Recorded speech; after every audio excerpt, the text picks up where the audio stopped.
What's up, Urban Music Program? This is John.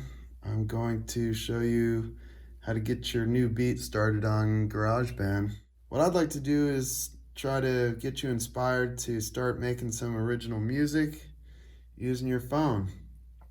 For today, I'm going to use an iPad, but this is basically the same thing that you all have if you own an iPhone.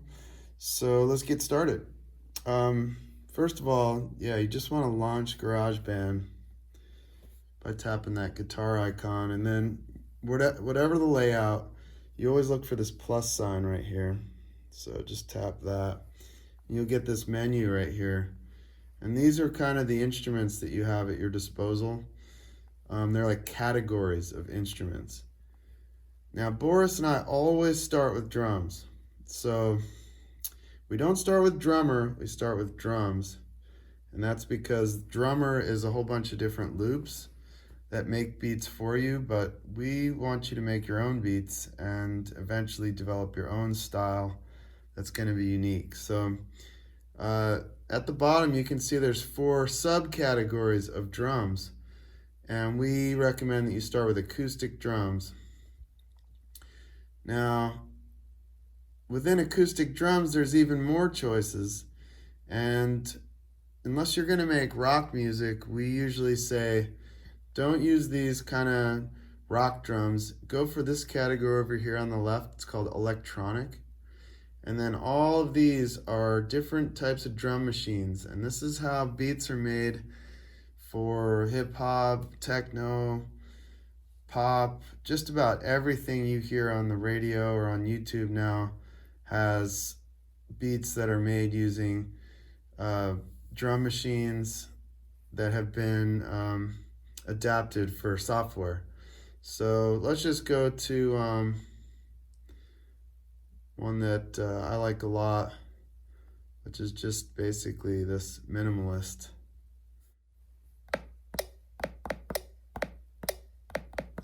Now when you got your headphones on, this is going to sound a lot more powerful, but this is just playing out of the little iPad speaker. So the foundation of a drum beat is the kick, the snare, and the hi-hat. Okay?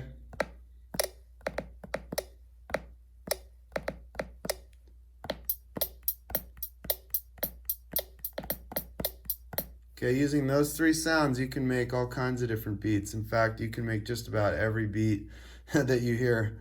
So what we're going to do is you're going to set the tempo for your song.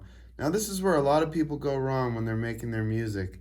They start just recording and just playing a bunch of different stuff, but you have to use this blue triangle here. It's your metronome. It's going to set the tempo, how fast or slow your song is, okay? And the way that you set it is you go over to this wrench, and you'll see there's a thing called tempo, and that's 110. That's right now it's set to 110 beats per minute. You can work with that, which is kind of a medium tempo, or you can adjust it by just clicking that up, and now it'll be a faster tempo. Or if you have something in your head, you can just tap it like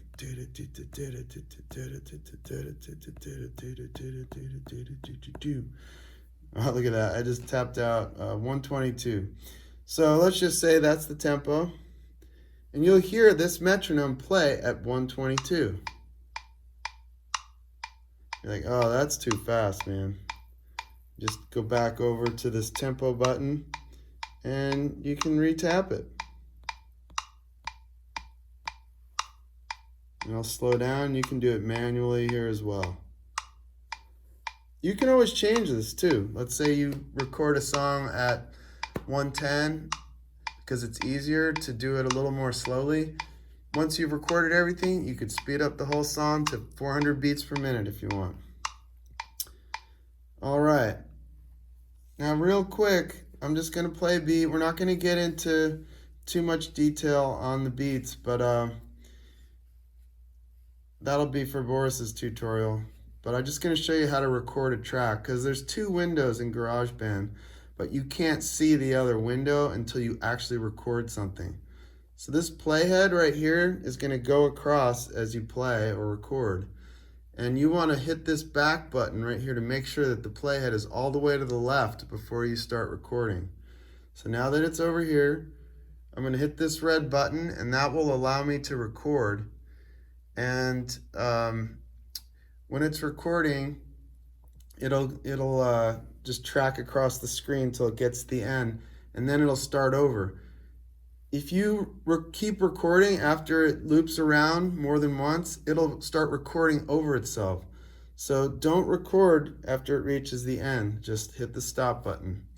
It'll also give you a 4-count intro to get you warmed up and into the tempo. So let's just record something simple.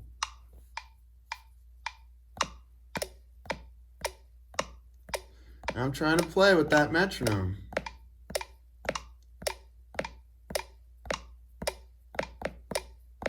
It's actually pretty hard. You'll see, when you record, you'll make mistakes, okay?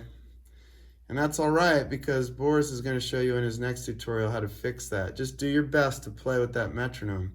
Now look at this, a new box showed up, and it looks like a graph right here. And you just want to click on that, and it's going to take you to this other window. And this is a readout, basically a printout of what I just played. Okay? If you want to zoom in on it, you can always double tap on that green field and then click edit. And then you can see it's got all the beats that I just played. Okay? Let's go back out of this window. We'll just hit done. And to get back to that other screen, you just click that graph again. You can toggle back and forth as much as you want. Now, when you record in GarageBand, if you just press record again and you start recording cymbals or something different, it's going to record over this track. So when you go on to your next track, you want to hit this plus so it creates a totally new track. And again, you have all these choices, but again, we're just going to stay on drums. We're going to stay in these electronic kits, and we're going to focus on hi-hats. Okay, that's the peanut butter, the honey, and the bread right there. That's the turkey, the mayo, and the Dutch crunch. All right, you got to have those 3 things if you're going to have a good drum beat.